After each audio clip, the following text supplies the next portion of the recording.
하루의 삶을 돌아다보면서 하나님 이 시간 주의 보혈의 은혜로 덮어주시고 우리의 마음을 열어서 하나님을 마음껏 높여 찬양할 수 있는 은혜를 부어달라고 함께 우리 조용히 각자 기도하겠습니다.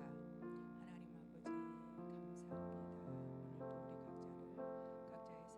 우리 각자의 삶의 자리에서 함께하여 주셨다가 예배의 자리로 인도하신 하나님을 찬양합니다. 주님 일상에서 바쁘고 분주하였던 우리 모두 잠시 멈추고 주 앞에 예배자로 서게 하여 왔사오니 주님 우리 모두를 주의 보혈의 은혜로 덮어주시옵소서. 성령 하나님 저희 가운데 운행하여 주시사 마음을 열어주시고 입술을 열어주시어서 마음껏 하나님을 찬양하도록 도우시옵소서. 오늘도 우리와 함께 하시고 우리의 찬양을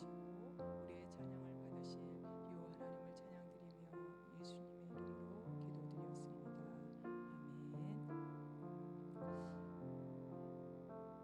오늘 또 각자의 삶의 자리에서 수고하신 여러분을 진심으로 환영합니다. 오늘 하나님 앞에 기쁨으로 찬양하기를 마음으로 결심하며 찬양할 때 하나님께서 우리 안에 필요한 은혜를 부어주실 줄 믿습니다. 우리 이 시간 하나님 아버지 주신 책은 찬양 올려드립니다.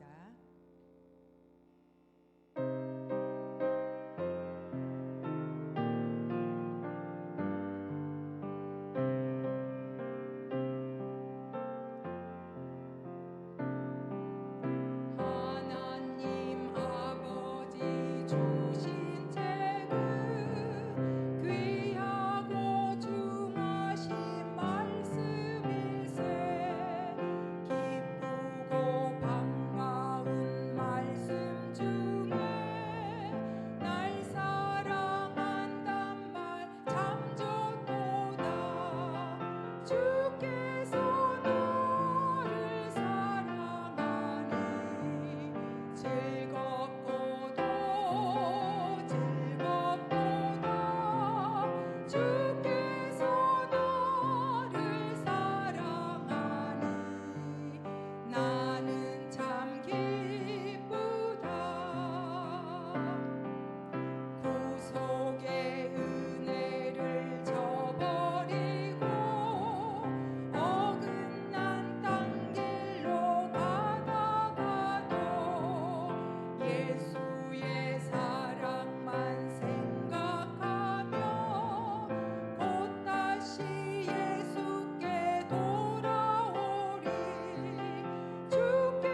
많이 기쁘신데 얼굴은 기쁨이 조금 마음보다 약합니다. 우리 기도하는 이 시간 찬양합시다.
말쉽게 모여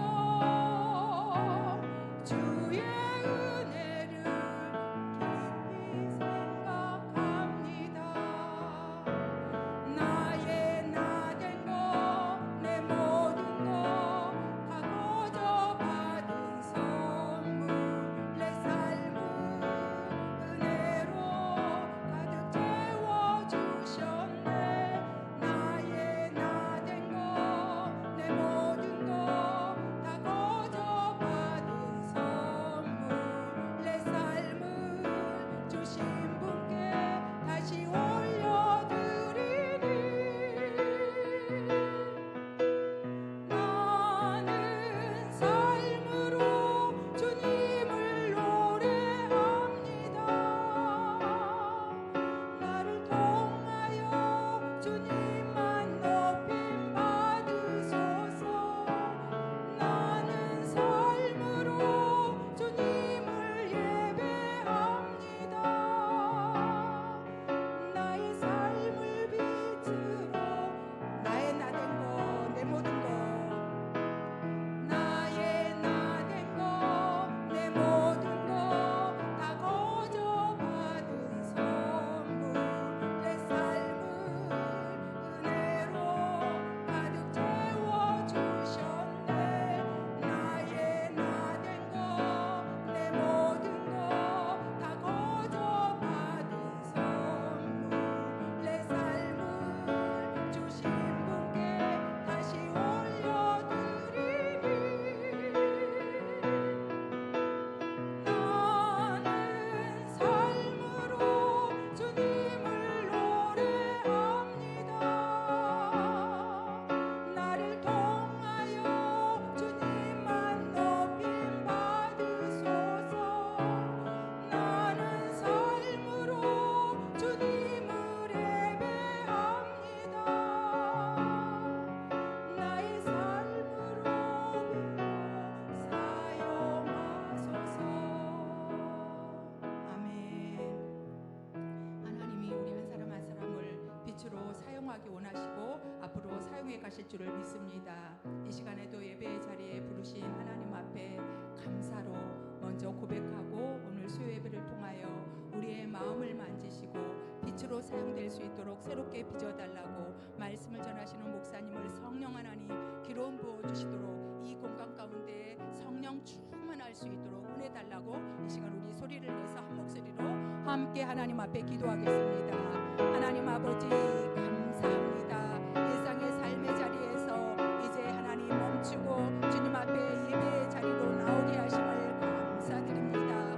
우리를 불러주신 아버지 하나님 삶으로 주님을 노래하기 원합니다. 도와주시옵소서. 나의 나 된 것 내 모든 것이 하나님의 선물이오니 아버지 하나님 우리가 빛으로 사용될 수 있도록 은혜를 부어주시옵소서. 주어진 것에 감사할 수 있도록 우리의 마음을 붙들어 주시옵소서. 없는 것에 불평할 것이 아니라 있는 것에 감사할 때 더 많은 것으로 채우시는 하나님을 경험할 수 있도록 하나님 은혜를 내려주시옵소서. 우리가 이 공간 가운데 예배드릴 수 있는 것 목소리를 높여서 찬양할 수 있는 것 모든 것이 하나님이 주신 은혜이고 선물입니다. 하나님 감사합니다. 우리가 감사로 충만하게 도와주시옵소서. 아버지 하나님 오늘 또 수요 예배 자리로 불러주셨사오니 예배드리는 가운데 우리의 마음을 만져주시고 우리의 생각을 만져주시옵소서. 아버지 하나님 상한 마음이 있습니까? 약한 마음이 있습니까? 넘어진 마음이 있습니까? 이 시간에 우리 주님께서 친히 만져주시옵시고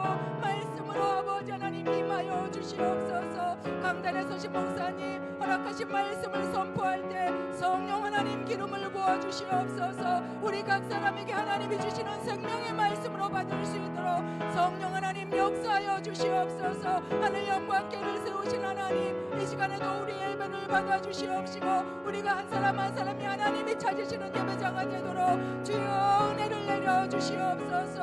아버지 하나님 올 때는 무거운 마음으로 힘겨운 마음으로 왔을지라도 할지라도 예배를 통하여 회복시키시는 하나님을 경험하게 도와주시옵시고 아버지 하나님 기쁨으로 감사함으로 아버지 하나님 가정으로 돌아갈 수 있도록 은혜를 베풀어 주시옵소서. 오 아버지 하나님 이 시간에 우리 한 사람 한 사람을 머리부터 발끝까지 주의 보혈의 은혜로 덮어주시옵시고 하나님의 영으로 충만하게 도와주시옵소서.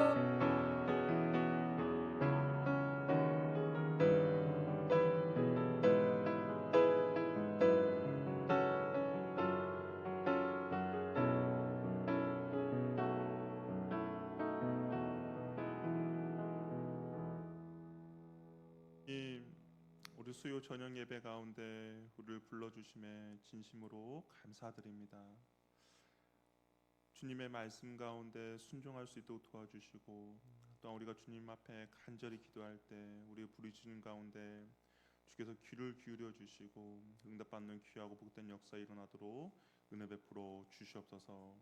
하나님, 세상의 가치관이 우리를 이끌어가는 것이 아니라 하나님의 말씀을 잘 듣고 주의 말씀이 우리의 삶을 이끌어갈 수 있도록 도와주시고 또한 들었던 그 말씀 가운데 순종할 수 있는 믿음과 용기를 우리들에게 허락하여 주시옵소서.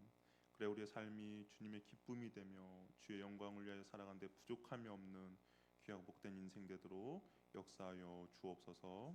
예수님의 이름으로 기도합니다. 아멘.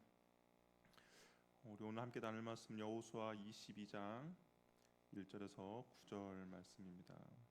여호수아 22장 1절에서 9절 말씀. 우리 교회 소식 말씀드리겠습니다. 우리 이번 주는 추수감사 주일로 드려집니다. 오전에는 정교인 연합 예배로 드리고요. 성찬식이 있습니다. 성찬에 참여하는 성도분들은 기도로 잘 준비해 주시길 바랍니다.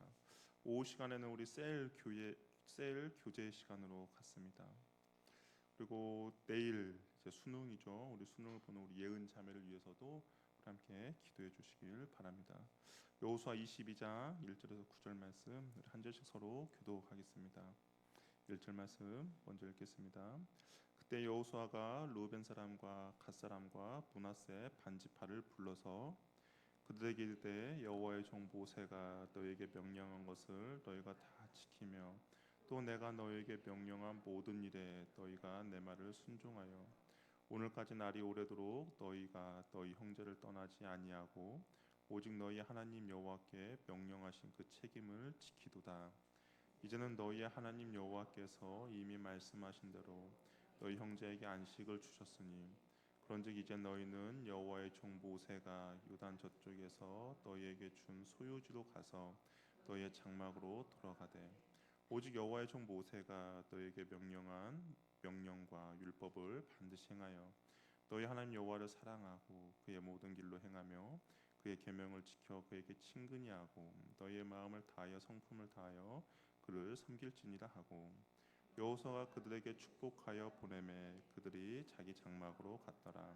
므낫세 반지파에게는 모세가 바산에서 기업을 주었고 그 남은 반지파에게는 여호수아가 요단 이쪽 서쪽에서 그들의 형제들과 함께 기업을 준지라. 여호수아가 그들의 장막으로 돌려보낼 때에 그들에게 축복하고 말하 이르되 너희는 많은 재산과 심이 많은 가축과 은과 금과 구리와 새와 심이 많은 의복을 가지고 너희의 장막으로 돌아가서 너희 원수들에게 탈취한 것을 너희 형제와 나눌지라 하며 함께 읽겠습니다.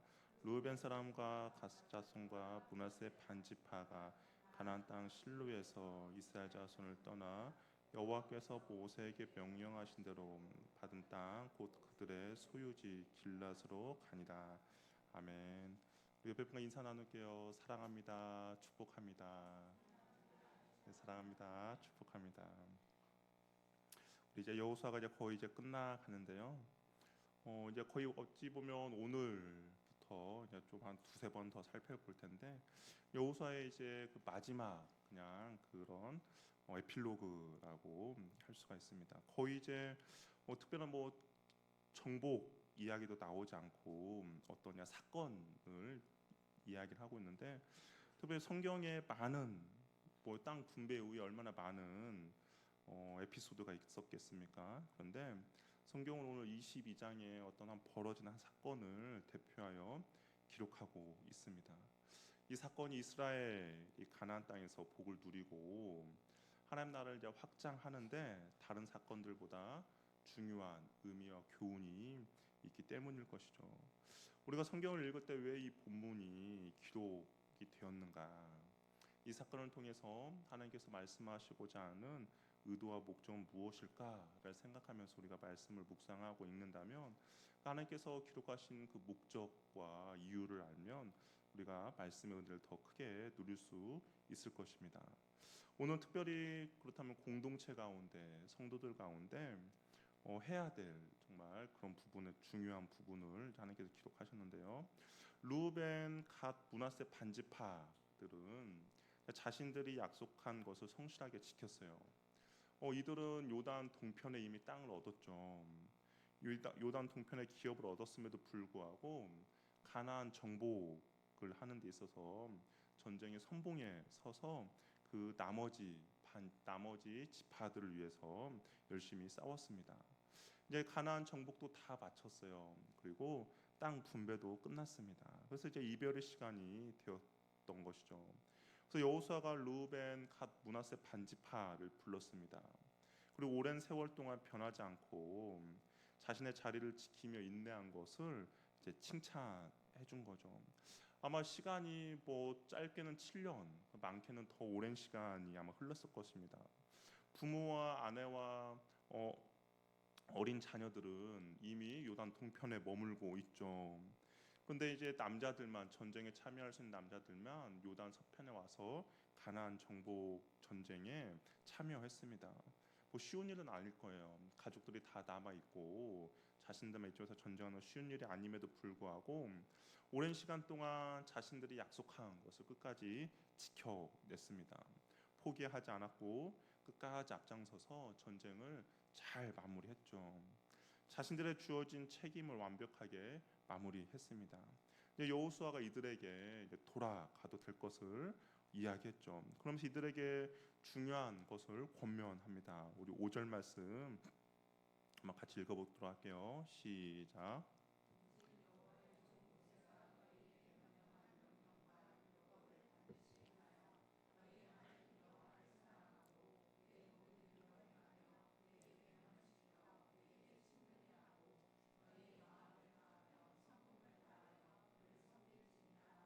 요단 동편으로 돌아가는 그 두 집 반에게 여호수아가 신신당부를 해요. 무엇을 당부하느냐? 계속해서 마음을 다하고 성품을 다하여 하나님을 섬기라고 당부합니다. 안식을 위하여 힘써 땅을 경작하라든지 아니면 혹시 적의 침투에 대해서 성을 튼튼하게 쌓으라든지 아니면 주변의 그 변방을 정복하여 땅을 넓히라는 그런 권면이 아니에요. 가장 중요하고 가장 우선되는 것을 말하고 있습니다. 마음을 다하고 성품을 다하고 여호와 하나님을 사랑하고 섬기라라고 당부를 하고 있는 것이죠. 여기서 사랑하다라는 말에는 기뻐하다라는 의미가 담겨 있습니다. 사랑하지 않으면 모든 일이 부담스럽고 짜증스럽죠.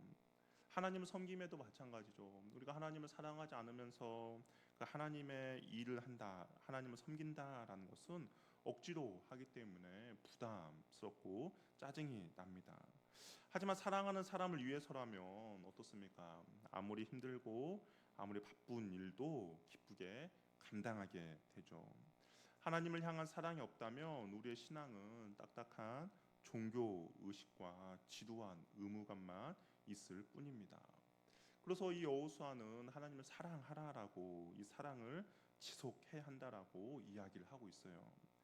난로의 불이 꺼지지 않도록 어떻게 합니까? 땔감을 계속적으로 넣어 줘야죠. 그리고 공기도 잘 통하게 해 주어야 합니다. 이 사랑이라는 것이 그냥 저절로 가만히 있으면 뭐 그냥 활활 타오르는 것이 아니에요. 뭐 여러분 다 경험하고 있지 않습니까? 뭐 남편 예전에 사랑했지만 그냥 가만히 있는다고 해서 그 남편에 대한 사랑이 그냥 계속 지속되는 건 아니죠. 마치 난로에 불이 꺼지지 않도록 계속적으로 땔감도 넣어주고 공기도 불어넣어 주어야 한다라는 겁니다. 그럼 우리에게서 하나님의 사랑을 계속적으로 유지할 수 있는 방법은 무엇이겠습니까? 가장 귀한 시간을 들여서 하나님의 말씀을 읽고 기도하며 찬양하는 거죠. 그러면서 하나님과의 그 사랑의 불을 계속 지펴 나가야 한다라는 겁니다. 어떻게 보면 이 여호수아가 이 두 지파 반에게 하나님을 사랑하라는 것은 그냥 가만히 있으면서 그 사랑을 유지하라는 것이 아니라 전심을 다하고 헌신하며 수고하여 그 사랑을 이어 나가라고 명령하고 있는 것이죠. 또 여기 보면 친근히 하라라고 이야기합니다. 친근히 하라. 이것은 딱 달라붙어 있어라. 있는 힘을 다해 쫓아가라라는 그런 의미가 있는데요. 여호수아가 이 두 지파 반에게 어떤 일이 있어도 하나님께 꼭 달라붙어 있어야 함을 이야기하고 있습니다. 항상 하나님의 손을 붙잡아야 하고 있는 힘을 다해 하나님을 쫓아가 매달려라라고 이야기를 하고 있는 것이죠. 이게 하나님과 그 사람들 사이의 관계를 멀어지게 하는 어떤 죄악들 아니면 어떤 상황들, 어떤 환경들이 있을 것입니다. 정말 내 인생에 어떤 지진이 벌어질 수도 있죠. 그럼에도 불구하고 하나님을 꼭 붙잡아서 친근하라고 이야기를 하고 있는 것이죠. 세상은 홀로 서기를 강조합니다. 그렇죠? 세상은 홀로 서서 이 세상을 향해 나아가라라고 이야기하는데 성경은 홀로 서라고 이야기하지 않아요. 성경은 하나님과 항상 동행하라고 이야기를 하고 있습니다. 그래야 이 세상을 살아가면서 하나님의 도우심과 하나님의 인도하심을 받고 살아가기 때문인 것이죠. 그래서 여호수아는 이제 떠나려고 하는 그 지파들에게 정말 하는 성품을 마음을 다하고 성품을 다해 하나님을 섬기고 하나님을 사랑하라고 당부를 하고 있는 것이죠. 그래서 여호수아는 이 세 지파를 축복하며 요단 동편으로 돌려 보냅니다. 그런데 요단 동편으로 갔는데 가자마자 나머지 9개 지파가 난리가 났어요.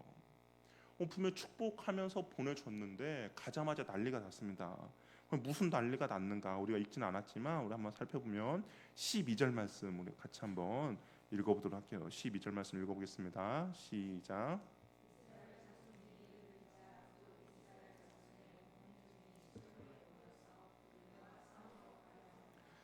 방금까지만 해도 서로를 향해서 감사하다. 너희들이 우리 전쟁에서 선봉에 서줘서 선봉에 있어서 우리가 전쟁을 승리할 수 있었고 땅 분배도 잘 마쳤다라고 축복하고 감사했던 관계가 하루아침에 뭐예요? 우리 그들과 싸우러 가자 전쟁하는 관계로 바뀌게 되었습니다. 왜 무엇 때문에 이들의 관계가 갑자기 하루아침에 이게 틀어졌는가? 우리 10절 말씀 한번 읽어볼게요. 10절 읽어보겠습니다. 시작.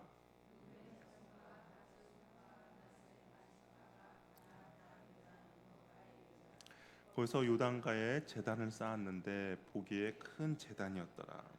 이들이 이제 여호수아와 나머지 9개 반지파의 그런 환영 그리고 축하를 받으면서 요단을 건넜는데 근데 이들이 건너자마자 요단가에 제단을 쌓았다는 거예요. 그것도 큰 제단을 쌓았다라는 겁니다. 어떻게 보면 기념비라고 할 수도 있는데요. 그러니까 뭔가 큰 제단을 쌓았는데 이 큰 제단이 이쪽 요단 서편에 있는 9개 반지파 사람들의 마음을 불편하게 했다라는 겁니다. 이 소식을 요단 서편에 있는 9개 지파들 듣게 되었고 그러다 보니까 이들이 쟤네를 봐라 가만히 놔두면 안 되겠다라고 하면서 전쟁도 불사하면서 우리가 저들을 전쟁을 하자라고 이제 사단이 난 것이죠. 이 일종의 기념비를 세운 거 결코 나쁜 일은 아니죠. 성경을 보면 하나님의 놀라운 은혜를 경험한 다음에 그것을 기념하기 위해서 기념비를 세우는 경우가 종종 있었습니다. 또 가장 대표적인 걸로 여호수아도 마찬가지죠. 여호수아도 요단강을 건너고 그 요단 강가에 있는 돌을 취하여서 기념비를 세웠습니다. 근데 문제가 발생한 거예요. 요단 서편에 있는 나머지 지파들이 그 제단을 쌓은 것을 보고 정말 대노한 겁니다. 그래서 요단 서편 지파들은 이 제단의 소식을 듣고 그들을 치러 올라가자라고 하면서 실로에 모였어요. 일부는 당장 싸우러 가자라고 하지만 이게 감정적으로만 치우치면 안 되잖아요. 그래서 잠깐 마음을 가라앉히고 먼저 진상을 파악하자라고 이야기를 합니다. 그래서 제사장 비느하스와 각 지파의 대표들을 먼저 보내게 돼요. 아마 비느하스를 앞세운 이유는 이제 좀 나중에 보겠지만 바알 부올 사건이 있었거든요. 그 바알 부올의 사건을 이들 연상을 하거든요. 그래서 비느하스가 그 바알 부올의 사건 때 음행하는 그 주동자들 처단하는 역할을 했기 때문에 아마 이 비느하스를 대표로 보낸 것 같습니다. 어쩌면 이 사건을 해결할 수 있는 사람들을 추천했을 것이고 비느하스를 중심으로 요단 동편으로 찾아갑니다. 그래서 요단 서편에 있는 지파들은 요단 동편에 있는 사람들에게 제단을 쌓은 것에 대해서 정치적, 종교적 분리의 시도로 받아들인 거죠. 그러니까 이 제단 쌓은 것을 요단 서편에 있는 사람들이 하나님을 배신한 걸로 오해를 한 것이죠. 하나님의 통치와 다스림에 대한 일탈적인 행위로 보게 된 것입니다. 우리 신명기를 보면 우상을 섬기고 배교한 성읍과 지역은 칼로 응징하여 진멸할 것을 하나님께서 명령하셨어요. 그러니까 이들이 제단을 쌓고 마치 우상을 섬기는 그런 태도와 모습을 보고 나머지 9개 반지파는 그럼 우리가 저들을 칼로 응징하고 진멸해야겠구나라는 그런 마음을 가지고 그냥 전쟁을 불사한 것이죠. 신명기 13장 12절 17절을 보면 이렇게 되어 있어요. 한 성읍이 악한 무리들의 유혹되어서 우상 숭배를 하게 되면 먼저 자세히 알아보라라고 하고 있습니다. 만약 그것이 사실로 드러나면 성읍에 거하는 거민과 모든 생축을 칼로 진멸하고 성읍과 탈취물을 불사르라고 명령하고 있는 것이죠. 왜 같은 민족끼리 이러한 잔인한 명령을 하나님께서 내리셨습니까? 죄에 대한 전염성이 크기 때문인 거죠. 이 죄는 가만히 놔두면 정말 작은 불씨가 온 산을 다 불태우는 것처럼 작은 죄지만 이것도 가만히 놔두다 보면 정말 그 죄에 대해 모든 것 다 오염되고 불과 같이 번지게 되었기 때문에 하나님은 이 가나안 땅을 정복하면서도 강조한 것이 가나안 땅에 거하는 모든 백성들을 진멸하라고 명령하신 것이죠. 이게 이제 9개 지파의 반 사람들은 저쪽 요단 동편에 있는 사람들이 하나님을 배신한 걸로 오해를 했고 그리고 그들을 진멸해야 되는 것을 당연하다라고 여겼습니다. 그러나 이제 성경에 기록된 대로 그 진상을 잘 파악하기 위해서 대표단을 보낸 것이죠. 비느하스와 각 지파 대표들이 동편에 제단을 쌓는 지파에게 묻습니다. 우리 16절 말씀 우리 한번 읽어보도록 할게요. 16절 읽어보겠습니다. 시작.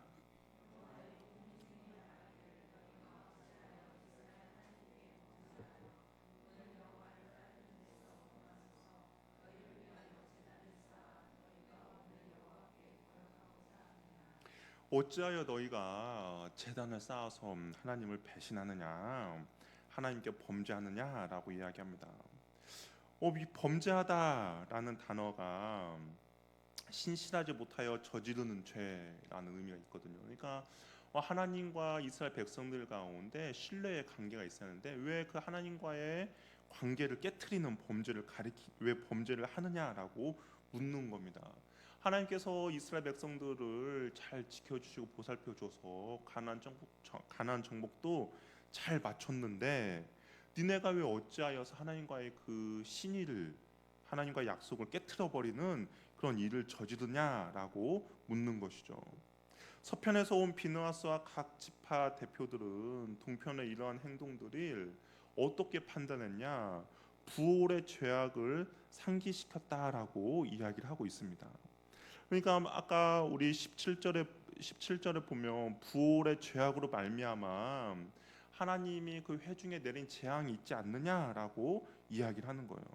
이 바알 부올 사건은 민수기 25장에 기록된 사건이거든요. 이스라엘 백성들이 바알 신을 섬기며 그들의 축제에 참여해서 우상 숭배를 했습니다. 그 결과로 연병이 임해서 2만 4천 명이 죽은 사건이죠. 그러니까 이스라엘 백성들의 그 동편에 있는 사람들의 그런 행동들이 하나님을 저버리는 우상 숭배의 모습을 받고 만약 이것을 가만히 내버려 두면 이걸로 인하여서 이 바알 부올의 사건처럼 우리 민족들이 전멸당할 수도 있다라고 생각한 것이죠.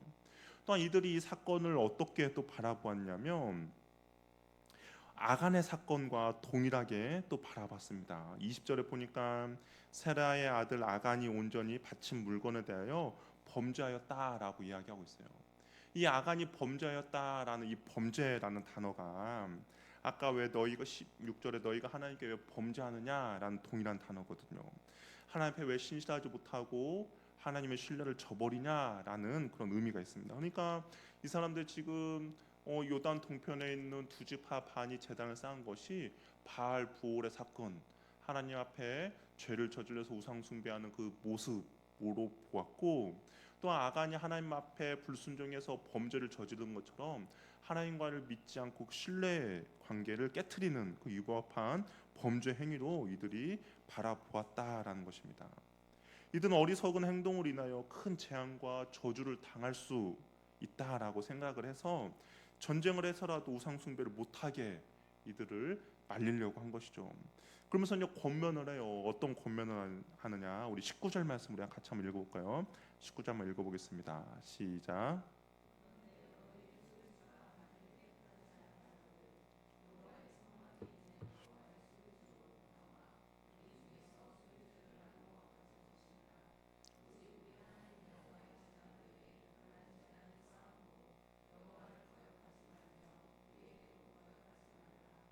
이들이 이제 어떻게 합니까?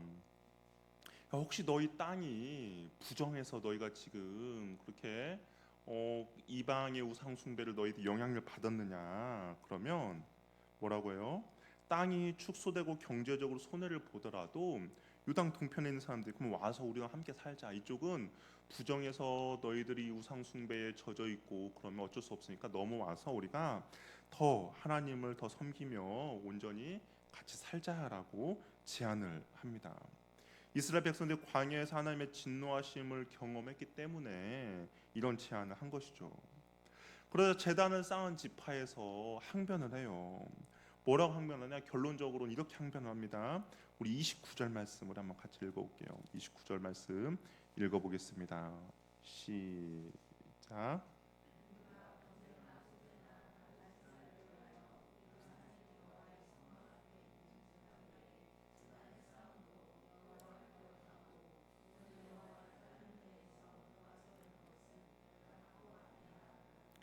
우리가 이게 제단을 쌓는 거 우리가 한 것이 하나님을 돌아서고 하나님을 배반하기 위한 것이 아니다라고 이야기합니다. 그러면서 이 쌓은 이유에 대해서 이들이 이야기를 하거든요. 24절, 25절을 보면 이들이 그 하나님 앞에 제단을 쌓은 그 요단가에 제단을 쌓은 이유에 대해서 이야기합니다. 이유를 우리가 24절, 25절을 보면 그 요단 동편에 있는 사람들은 하나님을 다 경험을 했잖아요. 하나님의 크고 놀라운 일들 경험을 했습니다. 그런데 그 자손들은 요단 동편에 있다 보니까 아무래도 요단 서편에 있는 사람들보다는 신앙적으로 좀 멀어지는 그런 느낌이 있지 않습니까? 하나님을 실로가 요단 서편에 있고 그곳에서 하나님을 섬기는 하나님의 성막이 있는데 요단 동편에 있는 사람들은 아무래도 좀 심리적으로도 멀리 있고 그러다 보니까 이 요단 동편에 있는 사람들이 이렇게 한 거예요. 자손들이 여호와 경외하기를 그칠까봐 이런 제단을 쌓았다라고 이야기를 합니다. 자기 자손들이 여호와께 드리는 예배에서 제외될까 해서 제단을 만들었다라고 이야기하고 있는 거죠. 우리는 하나님을 알고 있지만 우리 자녀들이 혹시 하나님을 섬기고 하나님을 예배함에 있어서 제외할까봐 우리는 이 자손들을 위해서 여호와의 백성이라는 것을 잊지 말라라는 의미로 세운 증거다라고 이야기를 하고 있다라는 겁니다. 모든 오해로부터 시작되었죠. 이 사건은 결국 어떻게 됐느냐? 긍정적으로 마치게 돼요. 이 이유를 설명해주고 우리는 여호와 하나님을 배반하지 않을 것이다라고 하니까 30절에 뭐라고 되어 있어요? 그와 함께한 모든 지도자들이 그들의 말을 듣고 어떻게 해요? 좋게 여겼다라고 되어 있습니다. 서로 간의 오해에 대해서 해명이 되었던 것이죠. 요단 동편에 있던 사람들이 제단을 쌓은 것도 그냥 단순히 쌓은 것이 아니라 그들 나름대로 하나님을 예배하기 위한 조치였죠. 그들 나름대로 믿음의 유산을 잘 전해주기 위한 하나의 방법이었습니다. 요단 서편에 있던 사람들도 이스라엘 족속이 하나님의 범죄하지 않기 위해 벌어진 일이죠. 그렇죠. 서로의 오해가 있었어요. 요단 서편에 있던 사람들은 하나님의 말씀 가운데 온전히 순종하며 거룩하며 나가려고 했는데 요단 동편을 보니까 이들이 마치 하나님 앞에 불순종하는 것처럼 우상을 섬기는 것처럼 보였어요. 그러니까 이들은 우리가 주님 앞에 거룩을 행해야 되는데 그렇다면 전쟁이라도 벌여서 이들이 다시 돌아올 수 있도록 해야겠구나라는 그런 하나님 앞에 거룩함을 추구하고자 하는 그런 열심이 있었고, 요단 동편에 있는 사람도 어땠어요? 우리가 여기에 계속 살다 보면 우리는 괜찮은데 우리 자녀들이 혹시 하나님을 경외하는 것을 잃어버리지 않을까? 하나님을 예배하는 것을 소외되지 않을까? 그렇다면 우리도 하나님의 자녀임을 증거하는 그 기념비 제단을 쌓자라서 쌓은 겁니다. 그러니까 요단 동편도 하나님을 위한 열심이었고 요단 서편도 하나님을 위한 열심이었다라는 것이죠. 어떻게 하면 하나님을 더 잘 섬길 수 있을까에 대한 고민이었습니다. 한쪽은 하나님을 어떻게 하면 경외하며 하나님을 예배하며 자손들에게 그 믿음의 유산을 잘 남겨줄 수 있을까에 대한 고민이었고, 한쪽에서는 하나님 앞에서 어떻게 하면 거룩한 백성으로 하나님의 말씀 가운데 순종하며 살아가야 하나에 대한 태도와 모습으로 이러한 일들이 벌어진 것이죠. 둘 다 선한 의도였어요. 그러나 오해가 생기니까 어떻습니까? 무서운 일이 일어날 뻔했죠. 모든 갈등과 문제가 바로 오해로부터 시작이 되었다라는 겁니다. 사람 사는 세상에서 어느 공동체나 문제가 있고 오해가 있을 수도 있죠. 그러나 건강하고 성숙한 공동체는 항상 문제가 약이 되고 또한 그것으로 인하여 더욱 성숙해지는 것이죠. 반면 건강하지 못한 공동체는 조그마한 문제도 공동체가 파괴되고 분열되는 원인이 된다라는 겁니다. 작은 오해가 큰 전쟁을 불러올 수 있었음에도 불구하고 어때요? 이 오해가 풀어지니까 서로 듣고 좋게 여겼다라고 말하고 있습니다. 우리는 반드시 기억해야 될 것은 언제나 내 생각이 절대로 옳지는 않다라는 것이죠. 내가 눈에 보고 바라보는 대로 아니면 또한 나의 열심이 있을 수 있어요. 그러나 상대방의 입장 우리 한 번 정도는 생각해봐야 한다라는 겁니다. 언제나 나는 사정을 잘 모르지만 좋은 의도로 그렇게 했을 것이다라는 쪽으로 우리는 긍정으로 생각을 해야 한다라는 것이죠.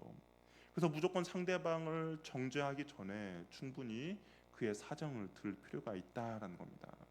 우리 이런 외국 사람 이런 말도 있죠. 다른 사람의 신을 신기 전에 판단하지 말라라는 말이 있습니다.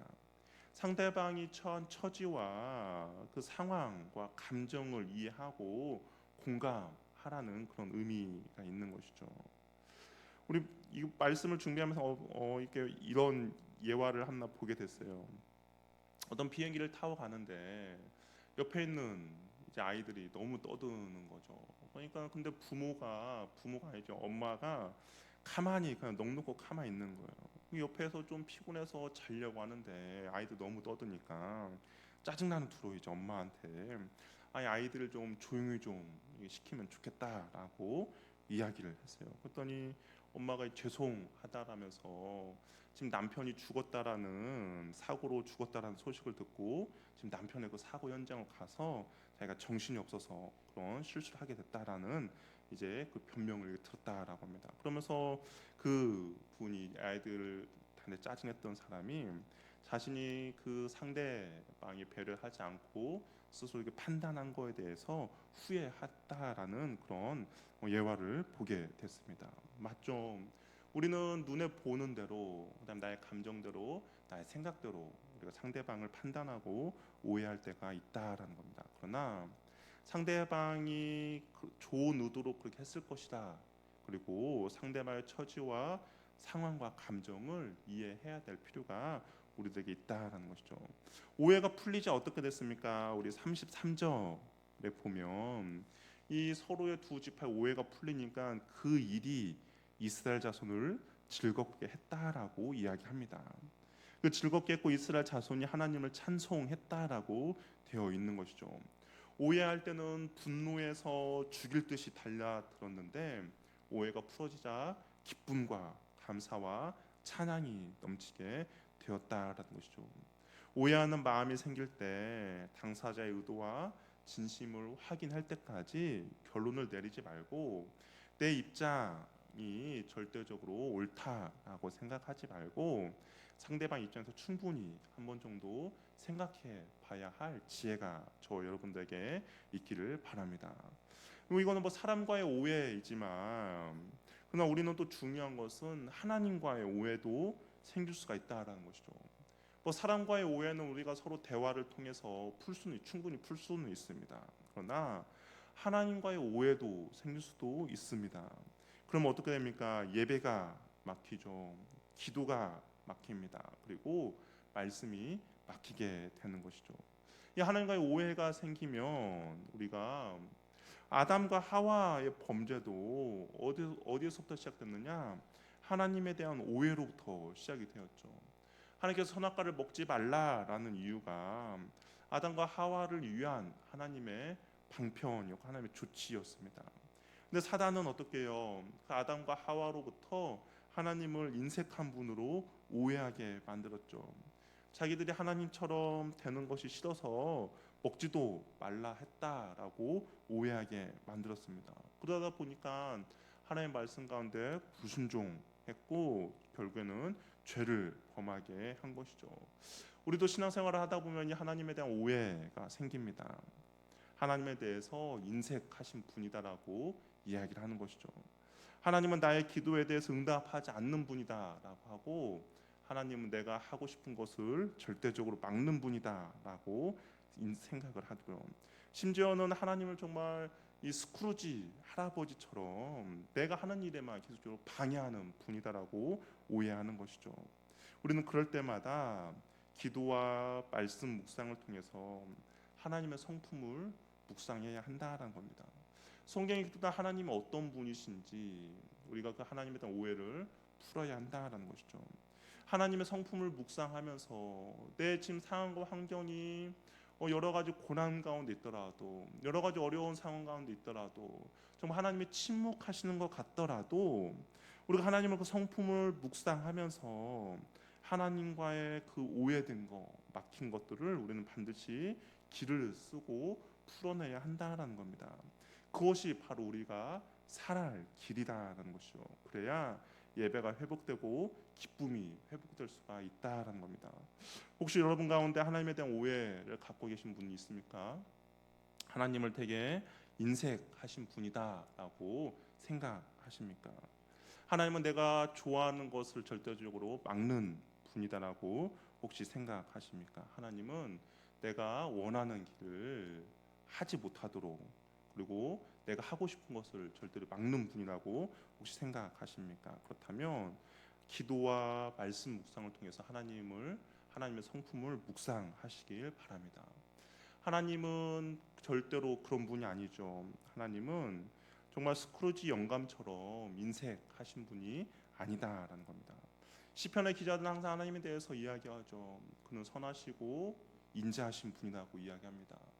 심지어는 그는 우리를 위하여서 우리를 사랑하기 때문에 그의 아들 독생자마저도 우리를 위해서 내어주신 분이다라는 것이죠.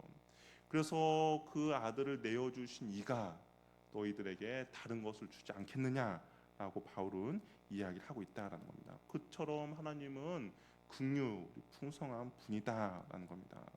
저와 여러분에게는 그 하나님에 대한 오해가 풀리기를 바랍니다. 그래서 우리의 예배가 회복되고 우리의 감사가 회복되고 우리의 찬양이 회복되길 바랍니다. 저와 여러분 그리고 하늘 영광교회 공동체 가운데 먼저 사람과의 오해를 하고 있다면 그 사람의 입장을 다시 한번 생각해보고 그 사람의 말을 잘 경청하고 그 사람의 신을 신어보아서 그 사람과 오해가 잘 풀어지길 바라고 무엇보다 하나님에 대한 오해가 있다면 하나님과의 오해가 잘 풀어져서 하나님이 주시는 풍성한 은혜, 기쁨과 감사, 찬양이 넘치는 저와 여러분 되기를 바랍니다. 기도하겠습니다. 오시간 기도.